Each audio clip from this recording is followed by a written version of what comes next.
nuestras enfermedades. Está hablando del Mesías, del siervo que lo presenta también como el siervo sufriente que iba a venir, ¿no? No solamente el victorioso, ¿no? El rey, el guerrero, ¿no? Sino también lo muestra como un siervo sufriente. Ciertamente llevó él nuestras enfermedades y sufrió nuestros dolores, y nosotros le tuvimos por azotado, por herido de Dios y abatido. Mas él herido fue por nuestras rebeliones, molido por nuestros pecados. El castigo de nuestra paz fue sobre él, y por su llaga fuimos nosotros curados. Hablando específicamente del sacrificio expiatorio que iba a hacer. Dice, llevó nuestras enfermedades, ¿no? Él fue herido por nosotros, por su llaga fuimos nosotros curados. Ahora miremos lo que dice el versículo 12, Isaías 53, 12. Por cuanto derramó su vida hasta la muerte y fue contado con los pecadores, habiendo él llevado el pecado de muchos y orado por los transgresores. Si vamos al original, ¿no? al hebreo,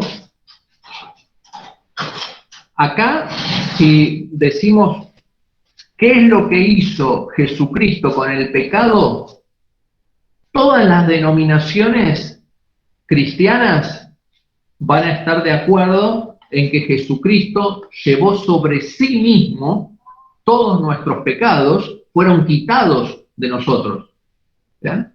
Y fueron cargados sobre él. Dice, habiendo él llevado el pecado de muchos y orado por los transgresores. Bueno, ¿cuál es esa palabra, llevado?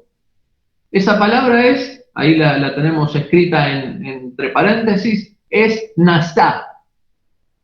Nasá significa justamente llevar, cargar un peso, ¿bien? Bueno, ese es el tratamiento que hizo Jesucristo con el pecado.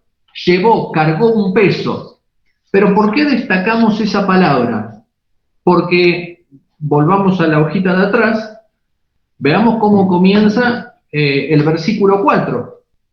Ciertamente dice, llevó él nuestras enfermedades. ¿Qué palabra hebrea es llevó acá? Nasá, también. Así que el mismo tratamiento que hizo Jesucristo con el pecado es el mismo tratamiento que hizo con las enfermedades.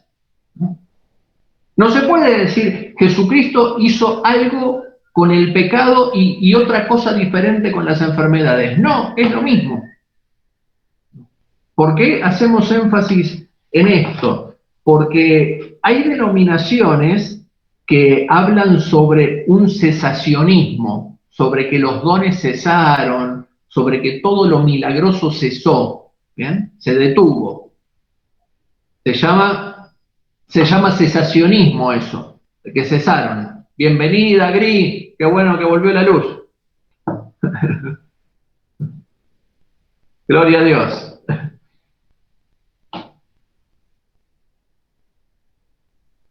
Bueno, estamos en la clase 3, ahí en el punto 5 de la expiación en Isaías. Bueno, el mismo tratamiento que hizo Jesús con el pecado, lo hizo con las enfermedades. No hay forma teológica de decir, no, Jesucristo sí cargó, sacó de nosotros el pecado, pero con la enfermedad hizo otra cosa. No, él sanó a algunos con su misericordia, y a unos sanaba, a otros no sanaba. No, es imposible. Es imposible separar este pasaje, decir que eran dos cosas diferentes. Es el mismo tratamiento, es la misma palabra, ¿no? Y es la misma palabra que no solo está en este pasaje, sino que en este pasaje está anunciada que iba a ocurrir y finalmente la explica el Nuevo Testamento, ¿bien? Por eso decimos que acá en En Isaías 53 tenemos el clímax de la obra de Jesucristo en relación con el pecado y en relación con la enfermedad. Él cargó sobre sí mismo todos nuestros pecados. ¿Para qué? Para que seamos libres de pecado. No quiere que estemos viviendo en pecado ni que carguemos con esos pecados. Quiere que seamos libres de ellos, ¿no? De la misma manera, Él cargó con nuestras enfermedades y nuestros dolores. ¿Para qué? Para que no tengamos que cargar nosotros con ellos, para que seamos libres de ellos. Muy bien, continuamos con el punto 6.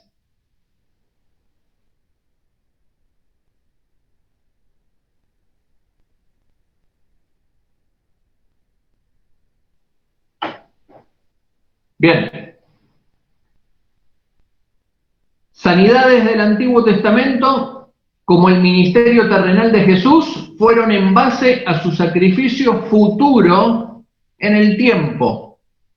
¿Bien? Las sanidades en el Antiguo Testamento, ¿por qué ocurrieron? No ocurrieron por otra cosa diferente a la que ocurre después del Nuevo Testamento. Siempre que Dios sanó, siempre, tanto en el Nuevo Testamento, tanto en los Evangelios, tanto en el Antiguo Testamento como hoy, en la iglesia hoy, siempre que Dios sanó, sanó por la obra expiatoria en la cruz, en base al sacrificio que hizo Jesús. ¿Dónde está la provisión para la sanidad? ¿Dónde está la provisión para el perdón de pecados? Dios no perdona pecados porque sí, porque se le ocurre, y elige, bueno, a vos te perdono, a vos no, a vos te perdono, a vos no. No, hay una provisión para el perdón de pecados. ¿No? Alguien cargó con esos pecados, alguien, por así decirlo, pagó la multa por esos pecados. ¿Bien? Antes de que Jesús haya pagado esa multa, ¿por qué se perdonaban los pecados en el Antiguo Testamento? Se perdonaban por la misma razón que se perdonaban en el Nuevo Testamento. Se perdonaban por el sacrificio de Cristo, pero todavía no había ocurrido en el tiempo. Entonces, en el Antiguo Testamento se perdonaba a futuro, por el sacrificio a futuro. Por eso mismo, en Apocalipsis 13:8 dice, el libro de la vida del Cordero, que fue inmolado desde el principio del mundo. Podemos decir que hubo una reunión en la Trinidad, hubo una reunión en los cielos y dijeron, bueno, la creación va a fallar, la creación va a pecar. Y como dice Romanos, la paga del pecado es la muerte. Bueno, ¿qué vamos a hacer con esto? Y Jesús dijo, yo pago la multa, yo pago la deuda. Todavía no estaba en el tiempo pagada esa multa, pero ya estaba dada la palabra de que iba a ser un hecho. ¿Bien? Por eso Apocalipsis dice, el libro de la vida del Cordero, que fue inmolado desde el principio del mundo. En realidad, físicamente, literalmente, no fue inmolado en el principio del mundo. Fue inmolado hace 2000 años. ¿Bien? El Cordero, pero sí en el Espíritu. Entonces, todo el perdón de pecados que hubo en el Antiguo Testamento, ¿por qué fue? Por el sacrificio del Cordero, ¿no? Mirando hacia el sacrificio futuro. Todo esto tiene que ver con la fe en Jesucristo. Desde el momento de la caída, y por eso comenzamos con Génesis 3:15, el que llamamos el protoevangelio, desde el momento de la caída, toda la humanidad comienza a caminar esperando la redención en Cristo. Todo señala a la redención en Cristo. La serpiente en el asta señala a la redención de Cristo. Todo hacia adelante. ¿Bien?